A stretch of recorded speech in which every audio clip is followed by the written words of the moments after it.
呢個係法國 Fan 呢個係法國 French 24頻道訪問敍利亞最近訪問敍利亞嘅一個節目，報導嘅係難民情況。In this edition, an insight into Bashar al-Assad's Syria. The Assad regime is now propped up more than 關於呢個巴沙爾政權，佢而家主要係呢個莫斯科支持。The justification for Vladimir Putin, the strikes, he says, are targeting terrorists. 最近呢個普京喺呢個敍利亞轟炸已經造成600個死亡，600個人死亡。但其實入邊呢，就係除咗恐怖分子之外，仲有係叛亂分子，即係喺阿薩德入邊嘅叛亂分子。其實呢個戰爭入邊呢，已經死咗25萬人，大部分都係阿薩德軍隊殺嘅。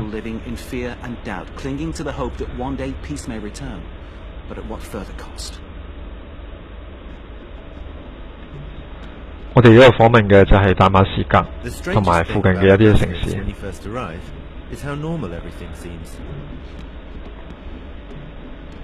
大馬士革睇嚟十分之正常、平靜。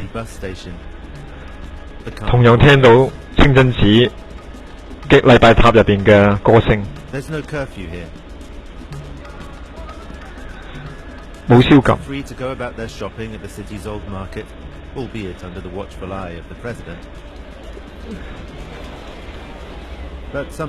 市民照舊係去呢個市場度買嘢，但有啲嘢確實係改變咗嘅。譬如呢個裁縫，佢以前係做普通嘅衫嘅，普通人嘅衫，佢而家做嘅係軍服。No civilian clothes, but lately I've mainly been adjusting uniforms, like this one. It's a large, and I have to. 佢最近主要都係改軍服，將啲軍服由大件改做細件。With 20 or so jackets to cut every week, Rashid still has work.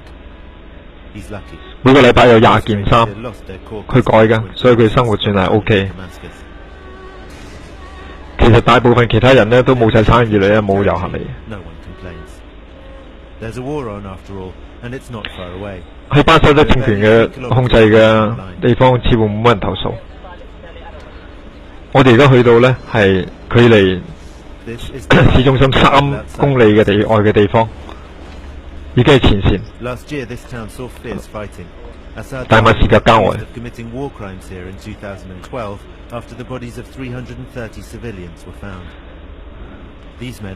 喺2012年呢度發現咗300幾具平民嘅屍體。阿薩德政權呢被指責呢係屠殺平民。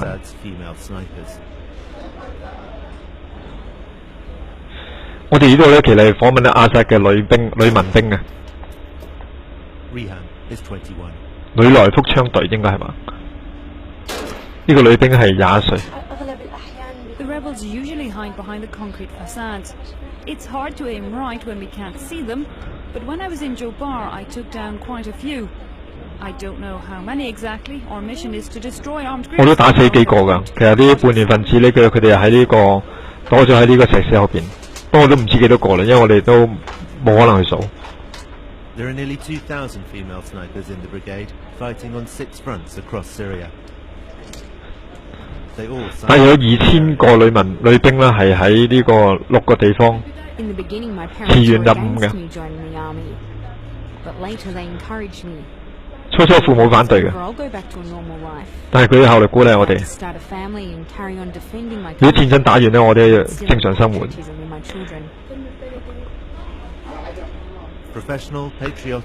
Sometimes even elegant, these young soldiers personify 專業愛國。 opposition to the Islamists and their quasi-medieval outlook. Showing women as the equals of male soldiers is also good for propaganda, of course. That's why we're here. 顯示男女平等呢，當然都係其中一個宣傳。點解佢哋帶我哋嚟？ Cultivating an image of Syrians united in their struggle against terrorism, and happy to see Putin's fighter jets up above. 似乎大馬士革嘅市民都好喜歡呢個普京嗰啲戰鬥機。Morale couldn't be higher. If I could, I would hug those Russian Sukhois and MiGs that are bombing our enemies. They prefer not to 如 mention 果可以，我一定會擁抱呢啲蘇聯嘅 also killing civilians 戰鬥機嘅駕駛員。 so far. 但係其實普京嘅戰鬥機咧都殺咗唔少平民，直到而家都有200個。 Visit a refugee camp, and the authorities 過百萬人呢，為咗逃離戰火，喺敍利亞都離開咗。 part of the zone shown in red on this map. Damascus, Latakia, 我哋而家睇到呢個地圖 it's the part of Syria 所 where 表示嘅北面嘅地方， restrictions. 仍然係呢個阿薩德控制嘅地方嚟嘅。嗰度入邊有難民營。 We arrive in Latakia, the Assad clan's heartland, one of the safest regions in the country, and home now to more than 1.5 million internally displaced persons. 6,000 of them live in this. 呢度有成150萬個難民。 We're taken around by a 呢 military 個難民營有6000個人。 including a 呢度咧係阿薩德控制嘅地方嚟嘅，有個上教大路。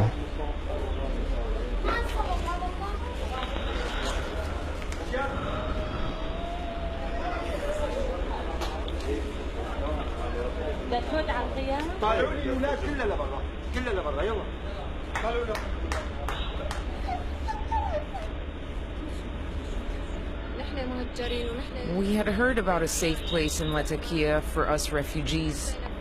We're from Harim. We lost our house in the bombing. So first, we all fled to Idlib. 我哋喺第度嚟㗎， But terrorists attacked there 轟炸冇咗 too, 屋 so 啦。 we had to leave. She leaves it at that, perhaps intimidated by the 為咗 silence 逃離恐怖分子嘅 just 攻擊，我哋 outside. 要 She 走。 shares with some 20 family members. No one complains about living conditions here. 其實一個營入邊有成20個家庭喺度住，一個帳幕入邊，而家睇到嘅有20個家庭。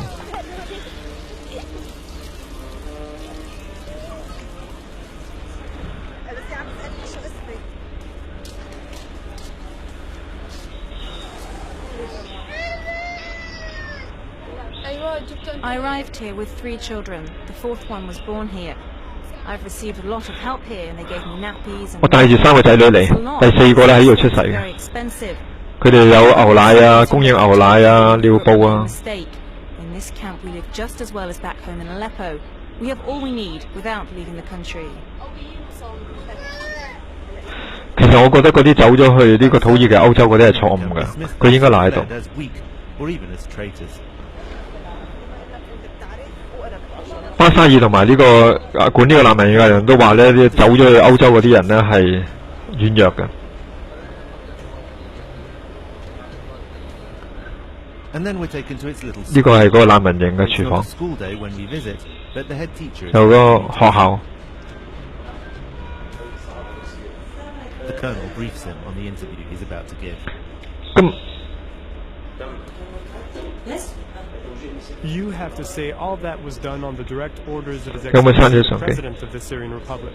And you, translator, you be sure to tell the journalist it was the President who insisted on continuing the children's education. All clear?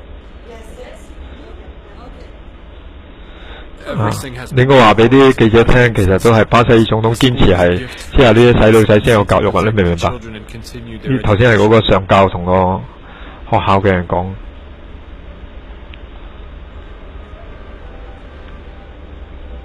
Our next stop is Kardaha, birthplace of Bashar al-Assad's father, Hafez. Most people here are followers of the Alawite branch. 呢個係巴沙爾嗰個佢老豆嘅。 This is the only part of 出世嘅 Syria 地 where 方。 Alawites are in the majority. And this is where Fatima and her 2 nieces found refuge.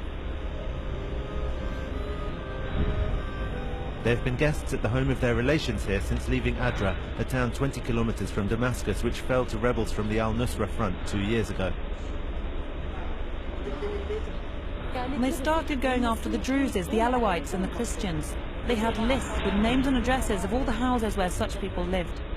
That was the start of what the regime calls the Adra religious massacre, the execution and decapitation of around 100 civilians by the jihadis. Fatima and her husband were saved by their Sunni neighbors, who hid them and even got them false papers so that they could leave the town.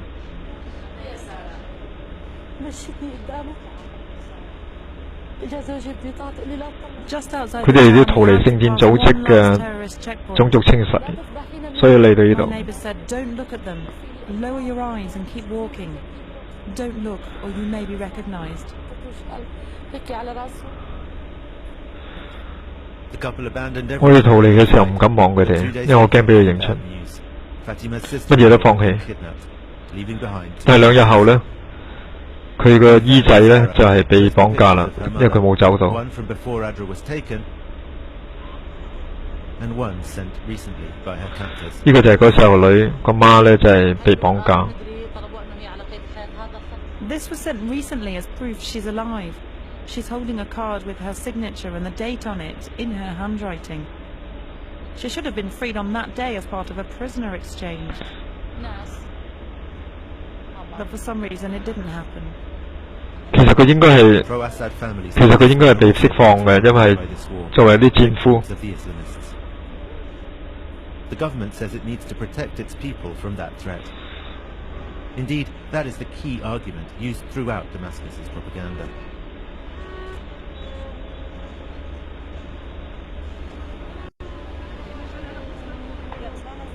We travel next to Homs, once the stronghold of the anti-Assad opposition. 而我哋去到另一個城市，從前呢係呢個反阿薩德政權嘅一個基地嚟嘅， And ultimately abandoned the city. The streets are haunted. 直到去完秋天，佢哋仲係佔據呢個地方。 Some people call it Syria's Stalin. 而家都全部冇人啦。 The old city centre is completely deserted, or almost. We notice flowers on one balcony. 舊城都完全冇人啦，但係我哋發現個陽台上面都有花， To pass from the army to enter 係 the 係 area. 呢個斯芬省。 Today, he's the only resident to visit it every day, rebuilding his home. 佢而家嚟翻嚟呢度咧，就佢自己有個細間屋。 And here are the new windows I'm going to install.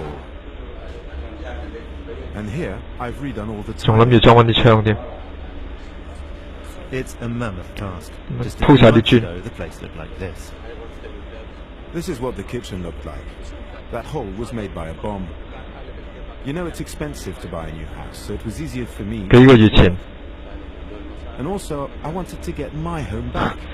因為買新屋好貴，所以不如嚟呢 Others 度 will。follow suit. We leave Fauzi to go to meet a man who is 重新嚟過咯。 in hiding. Mohammed al-Assad is the son of Professor Khaled al-Assad, archaeologist and former keeper of the treasures of Palmyra.